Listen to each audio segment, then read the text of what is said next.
York, there are a lot of multi-gender bathrooms, and I've gone to the bathroom next to a man. Oh my goodness, it was so fearful. What was I going to do with the rest of my life? I mean, if I found you lurking next to me in a men's restroom, I'd feel fearful. Deborah Lee, let me bring you in here. I just think that is a ridiculous accusation, Piers. I didn't make an accusation. It was a statement of fact. I would feel fearful. What's happening, everybody?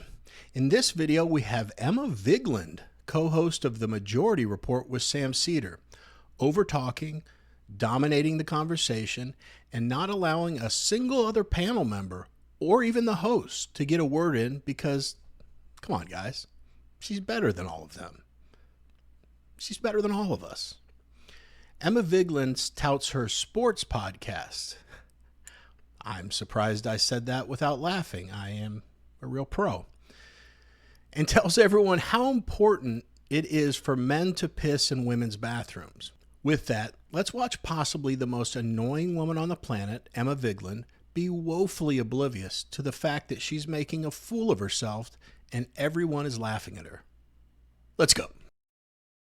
Now, Emma, Sarah McBride replied by saying this is a blatant attempt from far right-wing extremists to distract from the fact they have no real solutions to what Americans are facing. To which I say, well, I'm not even vaguely right, and I think it's wrong that biological men who've become trans women should be in women's spaces. You're not vaguely right, Piers? No, I'm actually. I would say I'm in the center. You agreed with Glenn Beck. No, I would say that. Yeah, exactly. But, in the country repeatedly. But rather apparently something's happening on the left I haven't finished Bill yet. Maher and someone you saw on TikTok. I haven't finished yet. Let me ask a question. Hysterical. Go ahead. Let me ask a question. Yeah, go ahead. I do not identify, and I know you believe a lot in self-identity. I do not identify as conservative right. I don't know what that means. I'm like Bill Maher. I'm just completely bemused by the woke left and how nuts you've all got, right? And I think this election. Bill Maher's an old, rich libertarian who's bitter at the world. Yet. I mean, let me ask you a question. Sure. Right? Here's my question. If I, as a man who identifies as a liberal, if I can see why it's so wrong for biological men who have now become trans women to be in women's spaces, to be in women's sport, to be everywhere in women's lives where they historically were not biological men supposed to be. Why are you not as exercised by this as a woman? I don't get it.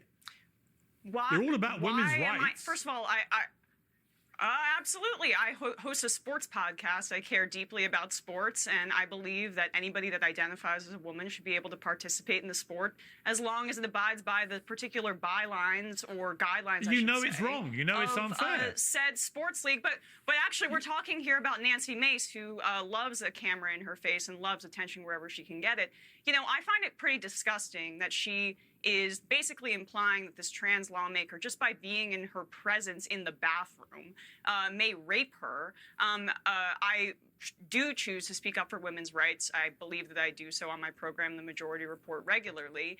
And I'm disgusted that Nancy Mace has decided essentially to support Donald Trump wholeheartedly, who has been found liable of sexual abuse in court, and multiple of his cabinet appointments, picks, including Pete Hegseth and Matt Gaetz, have been credibly accused of sexual assault themselves. So apparently it's triggering for her because someone's genitalia may be slightly different in the stall next to her. When you say credibly accused, but it doesn't matter to her that Trump has been found liable of sexual assault in court. Piers, Piers, has Trump been found liable of sexual assault in court with Eugene Trump was found guilty in a civil action. He denied. Hey, if you like watching videos like these, like and subscribe. I'd really appreciate it. Let's get back to the video. He denied it, as you know. And in case of and the case of Gaetz and Pete Hegseth, so the preponderance of evidence went in her direction. Talking. And she's been all right, and keep talking. He has been accused by dozens of women. There you go. Are you finished? I'm done. Okay. I'm done. When we have a debate, the customary for the host leads it, and you respond to questions. Okay. If I may be so bold. The point is that Hegseth and Gaetz have categorically denied any wrongdoing, and none has been proven against them. In Trump's case, it was a civil action, as you know, not a criminal action. The criminal case against him was shuffling paperwork over an alleged one-night stand with a porn star. So it's not quite how you categorized it. Deborah Lee, let me bring you in here. Has this trans lawmaker been accused of rape? Has this trans lawmaker No, but actually, if you are a congresswoman, if you're a congresswoman who survived sexual assault, you should be entitled to feel safe in the so restroom. the presence of a trans woman in the bathroom. Oh gosh, gosh, you know, here in New York, there are a lot of multi-gender bathrooms, and I've gone to the bathroom next to a man. Oh my goodness, it was so fearful. What was I going to do actually be quite with the rest fearful of my life? if I found you lurking next to me in a men's restroom. I'd feel fearful. Deborah Lee, let me bring you in here. I just think that is a ridiculous accusation, Piers. I didn't make an accusation. It was a statement of fact. I would feel fearful. You would feel uncomfortable? Why would you if feel you were uncomfortable? lurking around me in a men's urinal, damn right I'd feel uncomfortable. Lurking? Who's lurking? Well, what else would you be doing there? Is this lawmaker lurking? What else would you be doing there? Going to the restroom. I don't want you going to my restroom. Stick in your own restroom. For my safety, never mind your. So she did about 80% of the talking in the clip that we've watched thus far. Did she make a single good point? In case you're wondering, by the way, the answer is no. Can you imagine how cringy and douchey her sports podcast must be? I'm a really big sports fan, and so are all my friends. Not once have I ever heard in my entire life a sports fan say, I care deeply about sports. So I question that a little bit. And how about her talking about Hegseth and Gates being credibly accused? Is that different than accused? I mean, you see how she throws in these little things to demonize people on the right? She's a mess. Here's a quick funny story. Whenever I am preparing to do a video, I have to make the thumbnail, and I take screenshots from the video to find the pics that I want for the thumbnail. So I'm basically just letting them talk and just doing screenshot after screenshot after screenshot, and then I look through them all and find the pictures I like. This is the first time that while I was doing that, I had to turn the volume off while I was taking the screenshots because I couldn't take another second of listening to her voice. I'm really composing myself well right now, but this is truly nails on a chalkboard to me. I don't like anything about this woman. And, you know, nobody really listens to her. She's more of a meme. But the real victims are, imagine a dude who meets her for a second and says, oh, she seems nice enough and she's middling attractive. Maybe I'll ask her out on a date. Then they go out on the date. You know, 15 minutes into the date, he's trying to use a steak knife to cut out his own eardrums. I mean, those are the true victims of this woman. Also, she's not very expressive, so she can give the appearance of normal. When I say not very expressive, what I mean is, do you notice, like when I go back to video, just watch her talk. Do you notice there's just a deadness behind her eyes? Like her delivery of something really sad would be like, oh yeah, and I was really sad about that. And then there's something she's really excited about, would be like, oh yeah, I'm so excited about that. That's the greatest news I've ever heard.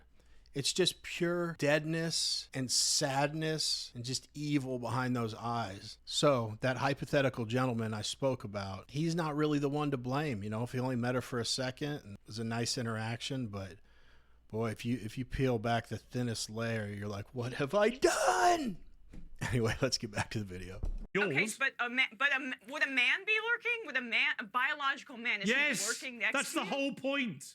Why is there something inherently perverted about going to the bathroom? You right-wingers, and yes, I'm including you in this with this classical liberal BS, are so bad faith. It's incredible. You are linking sexual abuse and sexual assault to trans people inherently, and that is a bigoted statement. No, I want trans people to have, I want them to have fairness and equality like the rest of us, just not where it erodes women's rights. But Deborah Lee, you've been listening to this patiently. But separate but equal. Emma, separate but equal. We're four people on the panel. I would like to respond to this. Deborah, your response.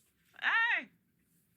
As somebody who grew up as an athlete, I would have been terrified if there was a man in my sports, in my leagues, playing against me. My own brother, who's 2 years older than me, anytime we would play basketball against each other, he would knock me down. And you say that you speak up for women's rights, but have you heard about the case in Virginia where a man put on a skirt, even though he went with male pronouns, and went into the bathroom and sexually assaulted a 15-year-old girl, and now the parents are suing the school because they tried covering it up. You want to protect women? We're not saying that every single trans person has violent tendencies, but it's opening this this up, that any single person, if there's no checks on this, any man can put on a skirt, say, I'm a woman, and go into the bathroom, and it's paving the way to make it easier for predators to attack women. And I don't know why you're so offended that women want to be able to use the bathroom without men in their presence. That is something that is totally normal and fair to ask. I just find it amazing. Honestly, I find it amazing that on the left, if we talk about abortion, all hell breaks loose. Women should be protected. Women must feel safe. Women must have rights. Women should have autonomy over their bodies. And yet when it comes to sport, you're quite happy for biological males, or let's put it this way. You know what? Put it this way, but hang on. You've got to let me finish a question. I think it's a little different. You've got to let me finish a question. In parking lots because they can't Sorry, get their health care. Emma, you really are not familiar with how these things work. No, Piers. You have to let me ask a question. Should Yao Ming have been banned from the NBA because he's too tall? I mean, we've got to make it be fair in competition. I tell you what's not fair. When you have a boxer in the Women's Olympics boxing winning a gold medal who has male chromosomes and who beat up one of his opponents. Okay, based on a Russian, beat up one of his opponents, her opponents, whatever you want to call this boxer. That is what they determine. Please stop talking when I'm talking. It's so boring for everyone watching. They can't hear us if you do that, right? I mean, this is your whole shtick.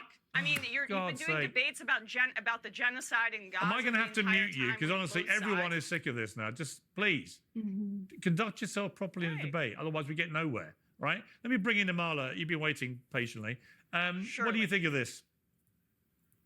Yeah, I mean, I just have a question. How many more anecdotes do you need of women and young girls being assaulted due to these laws and regulations for you to actually care about it? I've heard many stories. I'm in Los Angeles. Until you give me a statistic. In Los Angeles, we had a grown man here in Wispa in Los Angeles. We had a grown man actually go into the women's locker room at a spa, expose themselves to all the women there, all of the young girls there. In Loudoun County, Virginia, you had a young girl who was raped in her school bathroom, a place where she is meant to feel safe, by a trans-identifying student.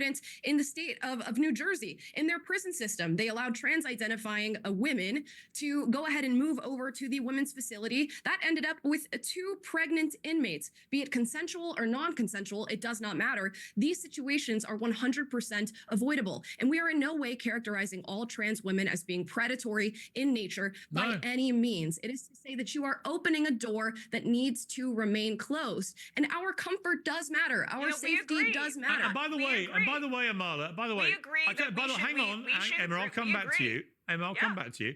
But also fairness matters too. So the United Nations 2 weeks ago had a report that said just under 900 medals have been won by trans athletes in women's sport, thus depriving biological actual women from winning medals because they are literally not as strong, not as powerful, do not have the endurance of the trans women athletes because they have male physiology. How can that be right? Absolutely. 900 medals. So Piers. Yes. Explain to me. First of all, why don't you care? First of all, why don't I care about that? One is the fact that this should be determined by those specific bodies. It's not at the top of my priority list. Some are male, some are female. That's why we separated in the Olympics. That women are bleeding out in parking lots. That trans youth are committing suicide at extremely high rates because of this exact kind of rhetoric, where you otherwise this kind of gender identity of their choice. What you mean, standing up for women's rights? If trans care was available to all of these kids, if trans care was available to these kids, they would develop in the exact same way where none of this would even matter. And so back to what was being said before about these assaults on other people. Back to what was being said before about assaults on these people. I think they should be prosecuted, and definitely I'm completely against the idea that we should let someone slide just based on their identity if they assault somebody, which is why I'm sure everybody on this panel that is obsessed with this issue has been talking repeatedly over and over again about the rape in male prisons by male prisoners repeatedly against their same biological gender. That's in fact, wrong it happens. Yes, it is. Right. So how many? But you know what you never hear, Emma. You know what you never hear. You never hear. Not about this Emma. You never hear about a trans man having an unfair advantage in male sport. Why is that? How come we never hear about that? There are trans men because you know why? You know why? Because they don't win.